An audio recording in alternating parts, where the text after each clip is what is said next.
Hello students. आ गया हूँ मैं एक बार के मैं तो आता ही रहता हूँ ना। तो अपना टॉपिक, अब अगला टॉपिक क्या है? हमने होमोजेनियस डिफरेंशियल इक्वेशन तो पढ़ ली थी। अब अपन रिड्यूस करेंगे होमोजेनियस में।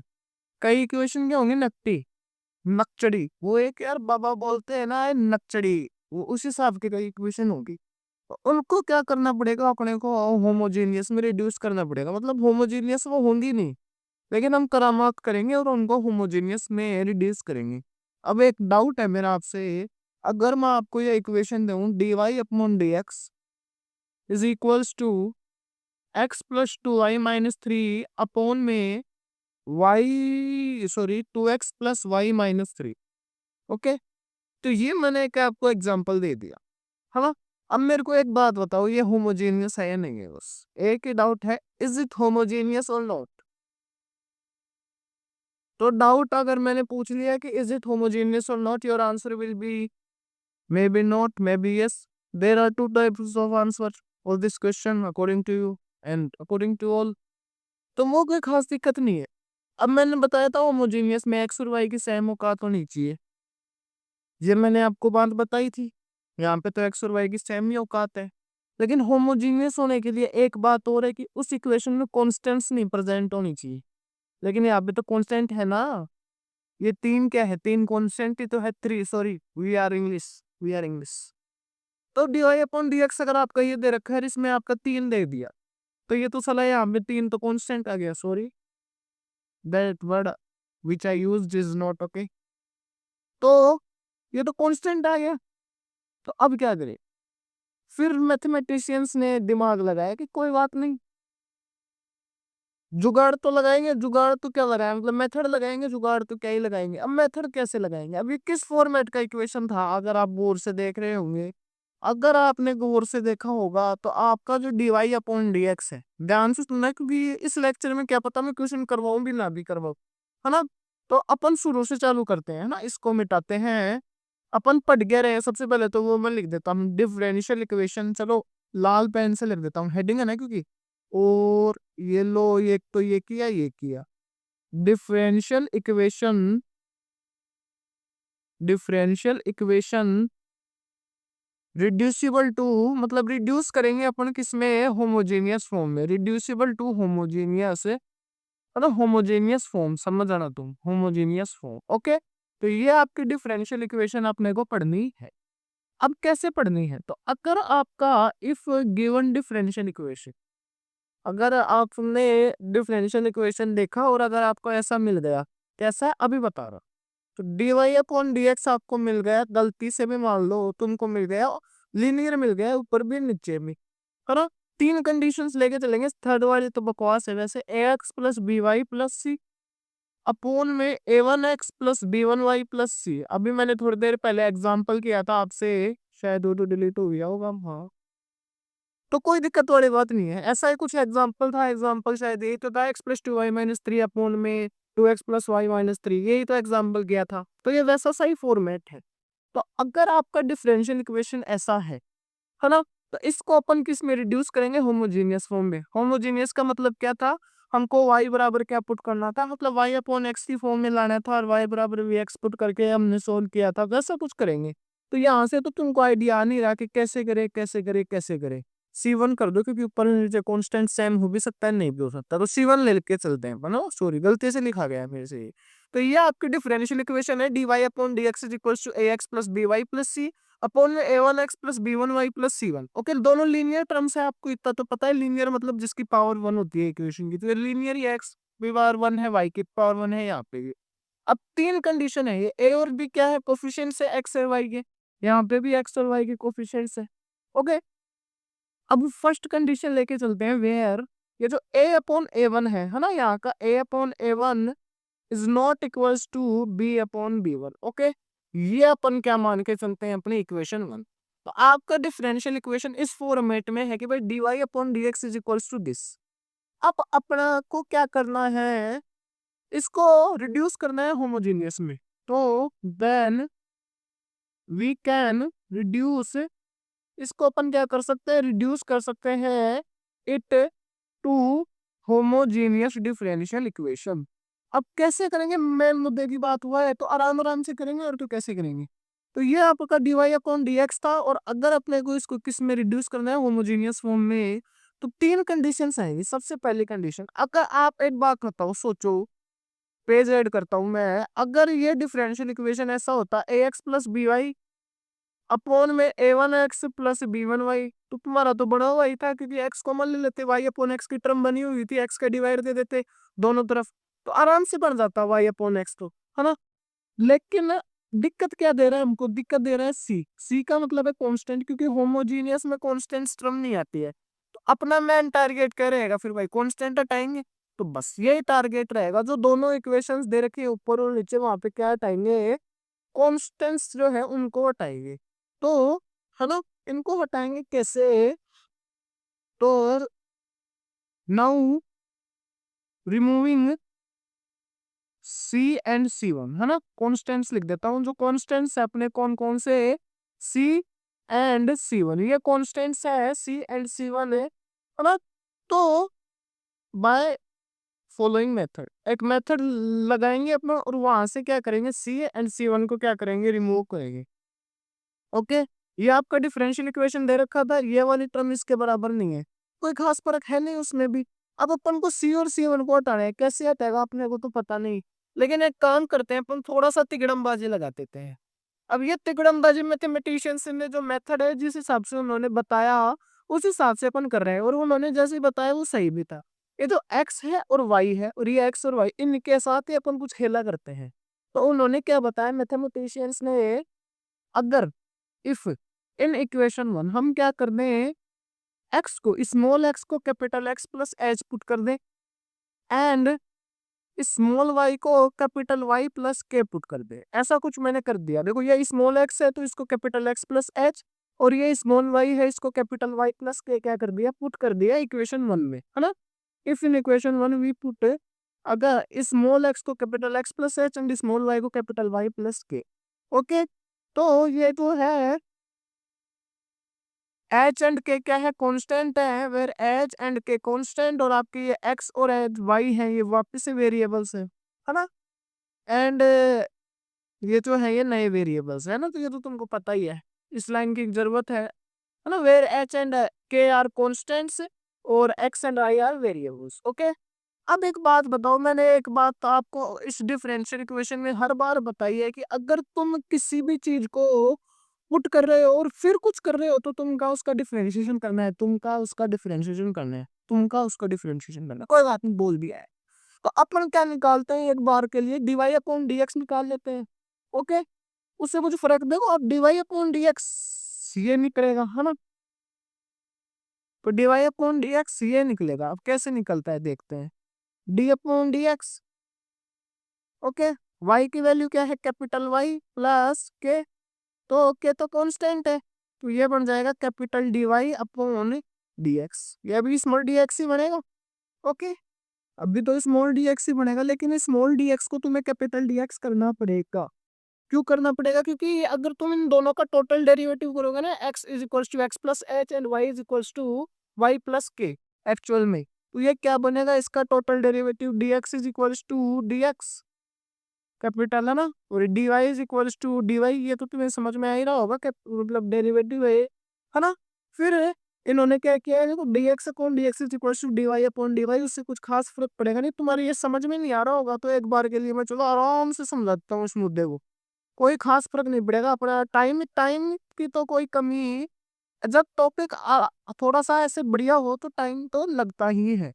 तो हमने क्या किया था, इसको x प्लस एच पुट किया था, और इसको y प्लस के पुट किया था, है ना। h एंड k कांस्टेंट है, और x और y वेरिएबल्स है। अब आपको पता है D Y upon D X को ही अपन कुछ ना कुछ करेंगे, तो अगर इसका टोटल डेरिवेटिव करोगे, टोटल डेरिवेटिव क्या होता है, बस डी लगा दो, तो टोटल डेरिवेटिव करोगे तो dx, इसका टोटल डेरिवेटिव क्या आएगा, dx आ जाएगा, इस हिसाब से ही तो होगा। यहाँ पे टोटल डेरिवेटिव करोगे तो dy अपॉन dy, ओके। तो अगर अब तुम देखो, तो अगर dx upon dx is equal to dy upon dy हो जाएगा, ओके, उसके अंदर कोई प्रॉब्लम नहीं है, कैसे वो भी मैं बता देता हूँ। अपने को निकालना क्या रहता है, dy अपॉन dx ही तो निकालना रहता है, dy अपॉन dx निकालना रहता है ना। क्यों, क्योंकि अपन dy अपॉन dx से ही तो कंपैरिजन करेंगे। अब इस dy की वैल्यू क्या है, dy, और dx की वैल्यू क्या है, d कैपिटल x। अभी भी नहीं समझ में आया तो एक बार फिर से समझ लो, ये हमने माना है। फिर टोटल डेरिवेटिव किया। अब टोटल डेरिवेटिव ऐसे ही होता है, h कांस्टेंट है और dx का dx हो ही गया। ओके, इस हिसाब से आपका टोटल डेरिवेटिव हो गया, dy का dy हो गया, मतलब dy। अब हमको निकालना क्या रहता है, dy अपॉन dx। अब इस dy की जगह कैपिटल dy है ना। चलो इसको फ्रॉम इक्वेशन टू वगैरह तो क्या ही मानेंगे, कोई खास दिक्कत पड़ेगी नहीं। तो ये हमारा आ गया। तो dy अपॉन dx की वैल्यू आ गई फिर से, तो इसको इक्वेशन टू मान लो। ओके, कोई दिक्कत वाली बात नहीं है, या फिर रहना तो कोई दिक्कत वाली बात नहीं है। तो इसकी जगह आप लोगों को कुछ ना कुछ मिल गया। ओके, तो अब अपन क्या करेंगे, अपन क्या देते हैं नाउ। अब कैपिटल dy मतलब कैपिटल हो जाएंगे y और x। ओके, और आपकी इक्वेशन क्या थी, ax plus B Y plus c, a1x plus b1y plus c1। अब इनकी जगह भी चेंज क्यों होगा, क्योंकि x की जगह हमने क्या रख दिया है, x प्लस h। तो हम क्या करेंगे, a capital x plus h पर plus b capital y plus k, और c की जगह तो c रहेगा, अपॉन में क्या रहेगा, a1 capital x plus h plus में b1 capital y plus k, और प्लस में c 1। ओके, इस हिसाब की चीजें चलेंगी। अब इसको थोड़ा सा फर्दर सोल्व करेंगे तो dy अपॉन dx जो है वो आपको इस हिसाब से बनेगा, आपको ax प्लस by ये टर्म इस हिसाब से लेनी है। फिर ah plus bk plus c, मतलब जो कांस्टेंट टर्म्स है, h के c है सारे कांस्टेंट टर्म्स ही तो है, कांस्टेंट की टर्म्स ही तो है। फिर a1x प्लस b1y, फिर प्लस में a1h प्लस में b1k प्लस में c1, इस हिसाब की चीजें आ गई। ओके, तो ये आपका मेन इक्वेशन थर्ड बन गया। अब इस इक्वेशन थर्ड में तुमको क्या देखना है, ये dy अपॉन dx तुमने निकाल लिया। अब तो यहाँ पे उन जो मैथमेटिशियंस इस प्रॉब्लम को फेस कर रहे थे, उन्होंने बोला कि अगर इन दोनों को हम जीरो पुट कर दे तो हमारा को काम हो गया, है ना। तो for making equation three homogeneous, अगर आपको होमोजीनियस बनाना है इक्वेशन थर्ड को, तो वी चूज एच एंड के सच दैट, अब अगर अपन इस हिसाब से एच और के चूज करें कि ये वाली टर्म भी जीरो हो जाएगी, ये वाली टर्म भी जीरो हो जाए, है ना, ए एच प्लस बी के plus c is equals to zero. Question में समझ में आएगा अच्छे से तुम्हारे को, a one H plus B one के प्लस सी वन बराबर भी जीरो। ये आपकी इक्वेशन फोर हो गई। मतलब हम एच और के को इस हिसाब से चूज कर ले कि ये वाली दोनों की दोनों टर्म्स क्या हो जाए, जीरो। और अगर ये वाली दोनों टर्म जीरो हो गई, है ना, ये वाली दोनों टर्म जीरो हो गई, तो जीरो होते ही आपको पता है अब dy अपॉन dx तो क्या ही बनेगा, वही ax प्लस बी वाई और a1x प्लस b1 y। तो अपना तो टारगेट यही था ना साहब, c और c को हटाना, हट गया टारगेट था। हमने इसको ऐसे किया, फिर टोटल डेरिवेटिव का कंसेप्ट dy अपॉन dx, अब दोनों को कंपेयर किया, ये किया, फिर ये कांस्टेंट टर्म्स में गई और h और k को ऐसे चूज कर लिया कि ये क्या बन गया, जीरो बन गया, जीरो। और जीरो बनते ही तुमको पता है। तो फ्रॉम इक्वेशन फोर, अगर अगर अपन बात करें इक्वेशन फोर से, we get the values of H and K. H and K की क्या निकालेंगे, वैल्यूज निकालेंगे, वैल्यूज ऑफ एच एंड के। और एच एंड के की वैल्यू निकाल के किसमें, वी पुट इट इनटू, ये जो आपकी इक्वेशन आई थी थर्ड, है ना, इक्वेशन थर्ड में पुट कर देंगे। तो कर दो भाई पुट, एच और के की वैल्यू तुमने ऐसे लिया है कि इनका कोई मतलब ही नहीं है, जीरो बन जाएंगी ये टर्म सी। तो जो आपका dy अपॉन dx है वो क्या बनेगा, ax प्लस बी वाई, ध्यान से सुनना, term a1x plus b1y capital चल रहे हैं, ये बहुत गलतियां करोगे तुम, है ना। और अब क्या करेंगे तुमको पता ही है। अब मैं नहीं बता रहा, x का डिवाइड दे देंगे और क्या ही करेंगे। तो ये क्या बन जाएगा, a plus B Y upon X दोनों साइड में, और a1 प्लस b1 है y अपॉन एक्स। तो ये आपका क्या बन गया, five, equation number five. Okay, इस इक्वेशन से क्या कर सकते हैं, ये आपका होमोजीनियस बन गया। तो equation five is homogeneous in new variables x and y। X and Y capitals लिए हमने, है ना, X and Y, capital X and capital Y, and after putting, अब तो बस पता ही है तुमको वी वगैरह कर लाना है, तो y बराबर V X we can solve as previous, है ना, we can solve as previous. Okay, तो इतना तुम्हारे समझ में आ गया कि भाई कैसे सोल्व करना है। तो ये आपका फर्स्ट मेथड था, जब आपका a upon A one is not equal to B upon B one हो गया। ओके, तो अगर आपका a upon A one B upon not equal, तो ये आपकी डिफरेंशियल इक्वेशन थी। आपका टारगेट क्या था कि भाई सी और सी वन को हटाना है, तो सी और सी वन को कैसे हटाएंगे? हटाने का तरीका एक ही है कि बस x की जगह ये रख दो, y की जगह ये रख दो, टोटल डेरिवेटिव करो। तो dy अपॉन dx जो है अभी इसके बराबर ये है, मैंने रख दिया, इसके बराबर ये है। अब dy अपॉन dx से तो मेरे को निकालना रहता है, वो तो ये रहा, तो दोनों को कंपेयर किया, तो ये आ गया कैपिटल dy अपॉन dx, और ये मैंने मान रखा था। फिर मैंने सोचा भाई कांस्टेंट कांस्टेंट को एक साइड कर लेते और फिर साले को हटा ही देते। अरे यार ये वर्ड की यूज कर रहा हूँ बार बार, सॉरी यार सॉरी। तो ए एच प्लस बी के प्लस सी रे one H plus B one के प्लस सी वन, तो ये जीरो हो जाएगा। और फिर उसके बाद में आपको पता ही है a x plus B y, a one x plus B one y, अब एक्स का डिवाइड दे दोगे तो बस वाई अपॉन एक्स, यही तो होता था, यही तो होता है आपका homogeneous differential equation, D Y upon A X is equals to F of Y upon X. यही तो बताया था मैंने 2-3 दिन पहले जो क्लास ली थी, है ना। तो ये आपका होमोजेनियस डिफरेंशियल इक्वेशन बन गया, और फिर उसके हिसाब से तुम क्या कर सकते हो, सवाल कर सकते हो।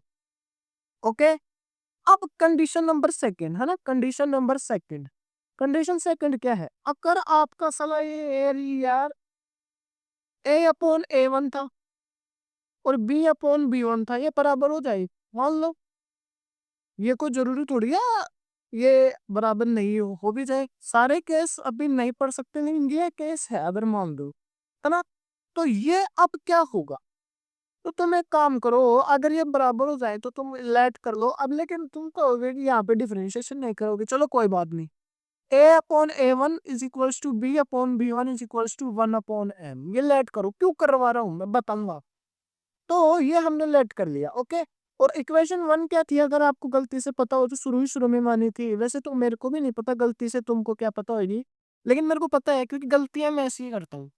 ए x plus B Y plus सी अपॉन में a one x plus B one y और प्लस में ए सी वन। ओके, ये आपकी डिफरेंशियल इक्वेशन थी। अगर मैं ए वन की वैल्यू निकालू इस इक्वेशन से, क्या आएगी, A N, and B one की वैल्यू निकालूं तो क्या आएगी, बी एम। रख देता हूँ नीचे वाले इक्वेशन में, तो a x plus B Y plus c, okay, upon में ए वन की जगह तो मेरे को क्या रखना है, ए वन की जगह रखना है ए एम, है ना। ए वन की जगह क्या रखना है, A M X, A M, A one की जगह तो ए एम रख दिया और एक्स का एक्स आ गया, बी वन की जगह बी एम वाई और प्लस में ए सी वन। ओके, तो d i upon D x क्या बन गया अब आपका, a x plus B Y plus c, अभी कॉन्स्टेंट तो चल रहा है इसमें, और यहाँ से अगर मैं गलती से कॉमन लेने की सोचूं तो एम कॉमन आ रहा है दोनों में, और ऊपर क्या बच गया, ए एक्स प्लस बी वाई और प्लस में ए सी वन। ये आपका एक डिफरेंशियल इक्वेशन बन गया। इस इक्वेशन को मैं नाम दे देता हूँ 6। ओके, अगर इस इक्वेशन को गौर से देखो तो हाँ, हम मैंने आपको क्या बताया था, एक बार बताया था ना, variable separation method, f of a x plus B Y plus c अगर आपको दिख जाए तो फिर तुमको क्या करना पड़ेगा, है ना। तो ये वहां वाला कंसेप्ट अब तुम्हारी काम में आएगा, ये वही तो कंसेप्ट है। तो a x plus B y को तुम क्या पुट कर दो, वी पुट कर दो, जेड कर दो, वी कर दो, कुछ ही फर्क नहीं पड़ेगा। तो a x plus B y को वी पुट कर दिया मैंने। ओके, लेट, तो नाउ अब आपको पता है डिफरेंशिएशन करना पड़ेगा, तो ये क्या होगा, a plus b d Y upon D x, क्योंकि हमारा टारगेट रहता है D Y upon D x निकालने का, is equals to d v upon D x. तो D Y upon D x जो है वो क्या बनेगा, d v upon D x minus में ए और वन अपॉन बी, यही तो बनेगा। और ये बनते ही ये D Y upon D X, इसको मैं इक्वेशन नंबर कौन सा दे देता हूँ, 7। तो 7 और 6 को कंपेयर करता हूं, तो ऑन कंपैरिजन, अगर अगर कंपैरिजन करें 6 एंड 7 को, तो D Y upon D x यहाँ पे तो क्या था, a x plus B Y plus c. Okay, a x plus B y, तो a x plus B y को तो मैंने वी तो पुट कर दिया, है ना। तो वी प्लस सी अपॉन में यहाँ पे क्या था, M V plus C one, M V plus C one is equals to 1/b dv अपॉन dx माइनस में a। अब ये होमोजीनियस वाली टर्म नहीं है, अब ये आपकी वेरिएबल सेपरेशन में चली गई है ना। तो ये अब किस में चलेगा, ये नाउ आफ्टर, थोड़ा मैं यहाँ लिख देता हूँ मैं, now after separating the variable है ना, we can solve the differential equation. Okay, तो अब इसमें तो बस आपको क्या करना है फिर, अब आपको वेरिएबल सेपरेट करने हैं। तो सेकंड केस तुम्हारा समझ गए। फर्स्ट केस क्या था कि बस इस सी और सी वन को हटाना है, और ये इनका रेशियो बराबर नहीं है। तो भाई फिर हम क्या किए, इसको ये रखे, टोटल डेरिवेटिव से एक एक्सेप्ट आया, दोनों को कंपेयर किए, बस फिर इसको ये तो जीरो बनाना है, क्योंकि ये तो पता ही है कि ये तो होमोजीनियस ही होता है। तो हमने एच के की कुछ ऐसी वैल्यू ले ली कि हाँ भाई ये जीरो बन जाए। और D Y upon D x जो है मैंने बना दिया ये वाला, और ये वाला फिर बस कॉमन है तो लेना था, function of Y upon x आ गया, बस वही हो गया। सेकंड केस क्या था कि अगर ये दोनों बराबर हो जाए तो मैंने इसको कह दिया कि भाई बराबर है, तो मैं 1/m इसकी वैल्यू ले लेता हूँ, और 1/m लेते ही बस ये कॉमन आ गया, ए एक्स प्लस बी वाई। और फिर बस वेरिएबल सेपरेशन मेथड लगाने की मैंने सोच दी, है ना, क्योंकि ये उसी फॉर्म में है, differential equation reducible two variable separation form. Lecture number 3 में शायद या 4 में बताया था मैंने आपको। फिर आगे अगर अपन बढ़े तो एक कंडीशन और आती है, पर्टिकुलर केस है ये, मतलब है ना, वैसे ही मान लो अगर आपका ए अपॉन ए वन हो ना इक्वेशन में, बी अपॉन बी वन और सी अपॉन सी वन, तीनों के तीनों बराबर हूँ, और मान लो एन के बराबर हूँ, तीनों के तीनों बराबर हो, और हमने मान लिया कि वो किसके बराबर हो, एन के। तो डीवाई अपॉन डी एक्स क्या बनेगा, डीवाई अपॉन डी एक्स आराम से आपको बताता हूँ मैं। आपका था a x plus B Y plus C upon में ए वन एक्स, तो ए वन की वैल्यू क्या आ जाएगी, चलो बता ही देता हूँ, a one x plus B one Y plus C one है, यही तो था। अब तुम वैल्यू निकालोगे तो एक की वैल्यू निकाल लो, चलो अब की बार, तो एक की वैल्यू क्या आएगी, एम ए वन, बी की वैल्यू क्या आएगी, एम बी वन, सी की वैल्यू क्या आएगी, एम सी वन, और यहाँ पे क्या बनेगा, a one x plus B one Y plus C one. Sorry मैंने कुछ ना कुछ गलती कर दी, यहाँ पे एक्स वाई कहाँ लग गया मेरा, एक्स और वाई तो आएगा ना। अगर ऊपर से अपन कॉमन लिया तो एम कॉमन आएगा, तो a one x plus B one Y plus C one upon में a one x plus B one Y plus C one, यही तो बढ़ रहा है। अब दोनों से ये दोनों कैंसिल हो गए, तो D Y upon D x तो आपका एम बन गया। और ये इक्वेशन जो नहीं सोल्व कर पाया वो तो भाई साहब वाई बराबर एफ एक्स प्लस सी स्ट्रेट लाइन में है ना, सॉरी स्ट्रेट लाइन की सॉल्यूशन की फॉर्मेशन यही से आई है यार। ये ज्योमेट्रिकल इंस्टीट्यूशन भी देता है वैसे तुम्हें, थोड़ा देखो मैं बता नहीं रहा, ओरिजिन शिफ्ट करने का भी इसके अंदर कंसेप्ट है। ये जो डिफरेंशियल इक्वेशन मैंने बताया नहीं, ए अपॉन ए वन अपन पढ़ते थे ना, जैसे पैरेलल लाइंस होती है, कोइंसाइडिंग लाइंस होती थी, है ना, इंटरसेक्टिंग, ये सब होती थी, है ना। तो वहां भी यही तो पढ़ते थे अपन, A upon A one, B upon B two, ऐसे इस हिसाब से A one x plus B one Y plus C two, ऐसे ना, A two x plus B two Y plus C two बराबर जीरो, और A three X plus B three Y plus C two बराबर, वैसे तो दो के ही पढ़ते थे, तीन का तो नहीं पढ़े। फिर उसमें एक कंडीशन आती थी, A one upon A two is equals to B one upon B two, फिर बराबर B one upon B two बराबर C one upon C two, एक बार अपन कहते थे बराबर नहीं है, एक बार तीनों बराबर नहीं है, ऐसा कुछ आता था ना। तो वो ज्योमेट्रिकल इंस्टीट्यूशन ही तो था। तो यहाँ से अगर आप तुम्हारे को तीनों चीजें समझ में आ गई, तो ये देखो प्रूफ भी हो गया। तो तीनों केस तुम्हारे आराम से समझ में आ गए होंगे। तो ये था आपका differential equation reducible to homogeneous form. तो आपका डिफरेंशियल इक्वेशन था। अगर आपकी फर्स्ट कंडीशन ये रही तो तुमको बस ये पुट करना है, ये पुट करते ही तुम्हारे को बस इसको जीरो बना के चलना है, और इसको जीरो बनाते ही तो भाई साहब तुम्हारा होमोजेनियस बना हुआ है। एक्स का बात दो function of Y upon x आ गया ना, D Y upon D X, और इसी को तो होमोजेनियस बोलते हैं। फिर सेकंड केस भाई मैं बराबर हूँ पूछा, फिर हमने थोड़ा पुराना दिमाग लगाया हमारा, बस वेरिएबल सेपरेशन से किया, हो गया। और फिर तीनों बराबर हो जाए तो ये तो फिर कोई सॉल्यूशन मजा ही नहीं आएगा। अब देखो क्वेश्चंस कैसे हैं, जैसे अब वो क्वेश्चन था D Y upon D x is equals to x plus two Y, वो फास्ट करवा दूंगा एकदम, X plus two Y minus three is equals to x plus Y minus three. करवा नहीं रहा हूँ, बस एक बार समझ लो। फॉर्मेट क्या है, ax plus B Y plus सी अपॉन में a1x plus b1 y plus c1, वही फॉर्मेट है। तो आपको ये तो पता है कि dy upon dx is equal to capital dy upon capital dx होगा। ओके, और यहाँ पे a upon a1 is not equal to b upon b1 है, तो ये फर्स्ट फॉर्मेट हो गया। तो dy अपॉन dx, x की जगह क्या आएगा, x plus h 2y plus के माइनस 3 अपॉन में 2x plus h plus y हुआ। करवा नहीं रहा हूँ मैं सवाल ऐसे, बस थोड़ा सा वो दे रहा हूँ। अब इसमें क्या बनेगा, x plus 2y plus h plus 2k minus 3 और 2x प्लस y और प्लस में h प्लस k माइनस में 3। ओके, अब ये दो इक्वेशन बन गई ना, h प्लस 2k माइनस 3 और क्या बन गई, 2h plus k minus 3 is equals to 0 है ना, दोनों को 0 पुट करना था। अब यहाँ से वैल्यू आएंगी h और k की, अब वो तो यार निकालनी पड़ेंगी। तो वो जैसे मान लो कुछ भी निकालना आएंगे तो 0 ही। तो dy अपॉन dx जो है वो क्या बन गया, x plus 2y upon 2x plus y, ये बन गया। अब इसमें क्या बात दे दोगे तुम x का, तो ये बन जाएगा 1 plus 2y upon x plus 2y upon x। फिर बस तो कैपिटल y अपॉन x की जगह यहाँ पे y बराबर vx लेना है, बस फिर सोल्व कर देना है और कुछ ही नहीं करना है तुम्हारे को, और क्या ही करना है ना। तो इस हिसाब से तुम्हारे डिफरेंशियल इक्वेशन ये चलेगा दोस्तों मित्रों मेरे। तो थोड़ा मैंने बता दिया, तेजी तेजी से इस सवाल को करवाएंगे अगले लेक्चर में। तो ये था आपका differential equation reducible to homogeneous form. Form क्या होगी, एक बार फिर से फटाफट फटाफट बता देता हूँ मैं, सॉरी। देखो dy अपॉन dx कुछ इस हिसाब से होगा, ax plus B Y plus सी अपॉन में a1x plus b1y plus C. Homogeneous में कांस्टेंट चलते नहीं है, कांस्टेंट हटाना है, तो इसको मैंने कह दिया कि भाई तू ये बन जा। ये बनने का कारण ये है क्योंकि मैंने इसको ये मान लिया था और इसको ये मान लिया था। फिर कुल मिला के मेरा ये आ गया कि ax plus B Y plus ah plus B के प्लस सी और a1x plus b1y plus a1h plus b1 के और प्लस में c1। मेरे को ये कांस्टेंट वाली टर्म हटानी है, तो मैं इनको h और k को कुछ ऐसा मान लूंगा कि ये दोनों टर्म क्या हो जाएगी, 0। तो dy अपॉन dx ऑटोमेटिकली क्या बन जाएगा, a plus B Y upon X और a1 plus B one Y upon X.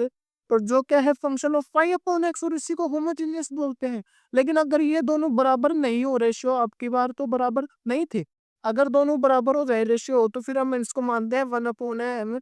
तो फिर इक्वेशन बन गया ax plus B Y plus सी अपॉन में n ax plus B Y plus सी।